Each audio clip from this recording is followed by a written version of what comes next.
Nah, ini video kedua masih sama, tapi ki lebih ke arah fungsi BMS-nya. Jadi iki enak PLN Mas ya. Nah, PLN setrum gede. Nah, ini kan stop kontak ya, cop-copan. Lewat mesin lagi ki, enak mesin jenenge charger ya. Chargernya enak mesin ini.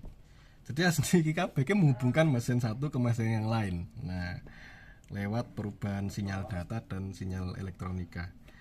Ikan awalnya setrumnya 220 volt ya kan, diterima dari charger. Charger itu kok ada saya 19 volt. Makanya kan dari listrik segini diolah jenenge adaptor ya, dikonvert lebih kecil. Nah, jadi 19 volt yang memang dibutuhkan ini. Sebenarnya bukan 19 volt tapi di 12 volt. Baterai itu syarat wajibnya di 12. Jadi ketika si charger ki mau ke mlebu rene Mas, kan kudune kan tegangan 19 toh.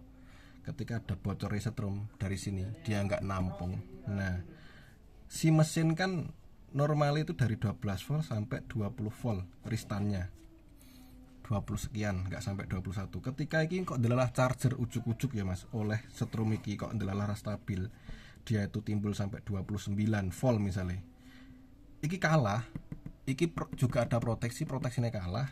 Nah misalnya rane iki nih Mas, ini nggak ada ya, BMS nggak ada, dia langsung yang mesin Mas, orang lewat kene sih, nggak lewat BMS, langsung yang mesin. Lah engko sing kena dhisik apa? Pertama IC power ini jebol dhisik, kedua IC charging. Nah, dan harganya lebih mahal dan efeknya juga akan mati total untuk laptop. Ya pada intinya gitu Mas. Terus ada lagi banyak ketika nggak ada BMS tuh faktor yang lain bisa rusak itu apa ya, kayak blok 19 volt, blok 53 volt, 5 volt 3 volt, 5 volt dan 3 volt. Nah, ini salah satu kelistrikan wajib yang ada di laptop. Ya, ini blok-blok yang sederhana. Dari mesin kotak iki mau nek dipetakan banyak banget Mas. Iki aku gur gawe simple wae. Dari kesimpulan beberapa komponen yang sangat banyak, kesimpulannya ya sesimpel ini ya. Kudune wis luwih simpel iki. Ya pada intinya nek baterai karo rapi to Mas. Iya, baterai itu tugasnya untuk mengamankan biar nggak langsung konslet di mesin. Jadi ketika PLN ini mau terjadi lonjak yang charger ini mau over tegangan atau mungkin tegangan rendah nggak sampai 19 volt, jadi dia nggak ngimpact langsung ke mesin ini, nggak langsung ke sini, ke IC power, IC charging blok 19 volt sama blok 5 volt 3 volt. Jadi dia ngantem siki. Jadi ketika kok delalah omah wingi ke nggak tahu ya listrik rumah sampean mungkin dianggap stabil atau enggak, saya juga nggak tahu, nggak bisa jamin juga. Pas lagi momennya Mas, mungkin momennya lagi turun tegangan atau mungkin naik tegangan, itu bisa terjadi. Dan mungkin saya sendiri butuh sinkronisasi dengan jenengan ketika memang itu terjadi hal seperti itu.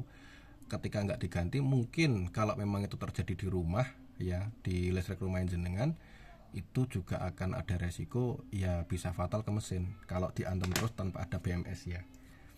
Kuncinya dicek dulu Mas, listrik rumah itu stabil enggak. Nek misalnya paling simpel ya didelok cop-copane itu fisiknya bagus enggak.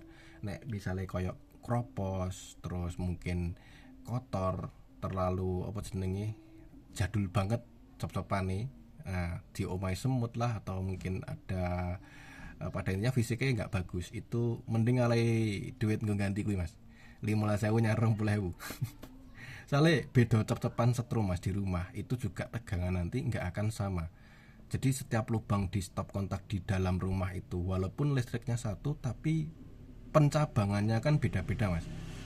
Lah si setrum ki mau stabil enggak itu bisa dari memang pusatnya ya, trafo PLN itu bisa yang bikin itu, bisa juga dari instalasi rumah yang enggak merata bagus ya, tapi ya enggak kayak rumah sampean listriknya jelek enggak, tapi ya mungkin ya enggak tahu juga ya, bisa terjadi seperti itu. Jadi ya dicek dulu pastinya. Jadi kesimpulannya dari banyak-banyak mau apiknya BMS diganti BMS apa ora? Ya selama bagusnya yang diganti Mas, diganti baterai ke utuh. Nek BMS ya mikur papane kita. Tapi nek misale kuwi ke apa dilepas, iki ke dilepas ke bisa enggak nah nanti ada IC BIOS itu ke terpengaruh enggak ketika ini enggak ada. Soalnya ini nanti saya ngasih setrum yang IC BIOS Mas. Ada satu IC di mesin itu IC BIOS, tugas itu menyimpan semua setelan sistem. Jadi sistem sebelum sistem, namanya BIOS, Basic Input Output System. Jadi itu ada sistem yang bekerja sebelum sistem, dan itu nggak ada setrum masuk, mas. Jadi nek biasanya antara didapat setrumnya dari baterai CMOS, atau mungkin dari baterai laptop, atau mungkin juga keduanya, baterai CMOS dan baterai laptop. Nah, rangkaiannya belum tak cek sampai ke arah sana. Itu mungkin lanjutnya besok, mas. Karena ini mau yo sik ngupayakan baterai, dan ternyata udah final tak program tok nggak bisa. Nah, aku wis teluk, mas. Jadi solusi ini digenti yo diprogram ulang kayak gitu. Ngoten nggih?